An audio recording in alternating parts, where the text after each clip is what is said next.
Tuko na time.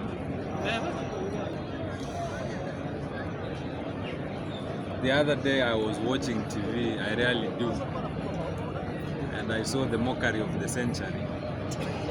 When the current president was heaping praises on the 2010 constitution, a constitution he decampaigned. Did not make sense to me that William Ruto now has newfound faith and love for the Constitution of Kenya, a constitution he vehemently opposed after beguiling the Religious Council of Kenya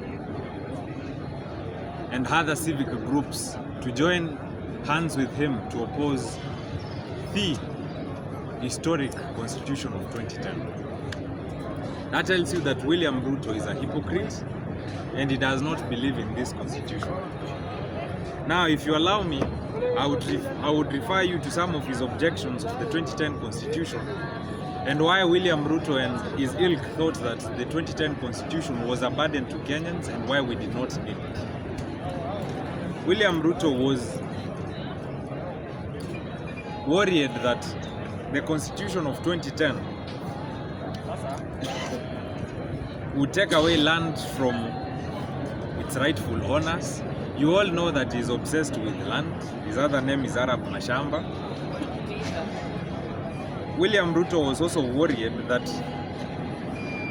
the Constitution of Kenya that had proposed devolution would not give to Kenyans an alternative means to deal with marginalization. To him, the solution to marginalization and underdevelopment in regions like Northeastern was not devolution. So he has never believed in devolution.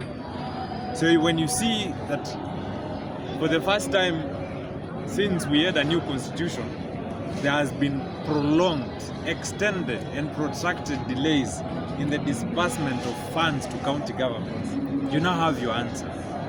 Because you have a president who's never believed in devolution. He not only had a problem with the entire draft of the 2010 constitution, he had a soul with devolution in itself.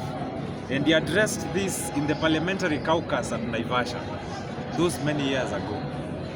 He addressed himself particularly to devolution and why he thinks that devolution would breed a weaker system than the presidential system he was so used to. To William Ruto, Kalonzo Musyoka, Musalia Mudavadi, George Anyona, and the other MPs who decampaigned the 2010 constitution, devolution would not give us a chance to offset the regional imbalances that we have. And devolution would give us weak leaders who would not be able to stand up to the president of the day. That is exactly what Ruto said in 2010 before the committee of experts. William Ruto preferred a presidential system that has regional governments. That is why today William Ruto rules as president with an iron fist, just like Daniel Arap Moi did, because he's a mentee of Daniel Arap Moi. That is why today William Ruto is taking every deliberate effort to strengthen provincial governments. That is why he has increased the budgetary allocation for chiefs and village elders. And he is proposing that village elders be granted the powers to deploy police officers on citizens. This is alien to the Constitution of 2010 and it is unconstitutional. He wants to grant village elders and the chiefs the power to deploy police officers, the power to carry out community policing over and above the National Police Service, and he wants to increase the budget that he is offering to the regional governments, just as he wanted in 2010 before we enacted the 2010 constitution. He essentially wants to grant himself the constitution or the constitutional framework he wanted in 2010. That is why he has proposed that village elders will be paid a stipend. I am not fighting for the possibility of paying village elders. I am fighting the idea behind it.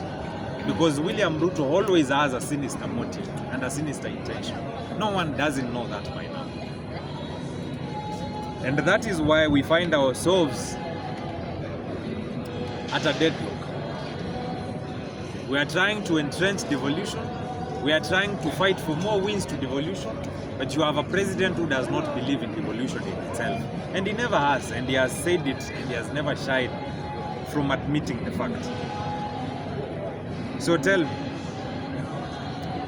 the agriculture minister who told us that this constitution is not a good draft, that needs to be changed and it needs to be amended to weaken devolution, so that he introduces a presidential system that has a regional government that ensures that the government of the day and the executive gets its way done, and that the regional governments will be the rubber stamps of the president. Now wants you to believe that he loves this constitution, that he is willing to defend it, that he is willing to fight for it. The William Ruto who was arrogantly inciting his tribe to kill fellow Kenyans on tribal and ethnic basis now wants to pretend that he understands human rights more than we do, just because the US has threatened to sanction Kenya, and just because the US has come knocking and they are now considering our human rights scorecard. William Ruto now pretends he wants to compensate the families of those he has killed, because we know he issued the shoot to kill order. Now tell me, would you rather have your brother with you ama apigwe risasi ya kufe ndio ukuje ulipwe pesa? What constitution then are we discussing? Which one are we then defending? And if I was to rejuvenate your memories as to the discussion on devolution and how far we've come from, those who are lovers of history will understand that the idea of devolution has not originated now. The first proposal for devolution was in 1960 by the likes of Ronald Ngala and the likes of Daniel Arap Moi. Back then, Arap Moi was not as bad as the Arap Moi of 1997 and 1982. They had proposed a majimbo system of government that had envisioned the possibility of devolution in counties. I do not know as to how many number of counties they had thought about, but they had come up with a framework to entrench devolution into our governance. That was before Kenyatta took office. And these were the proponents of KADU.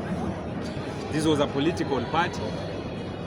This idea of devolution, but the majimbo system, was shelved once KANU took over power.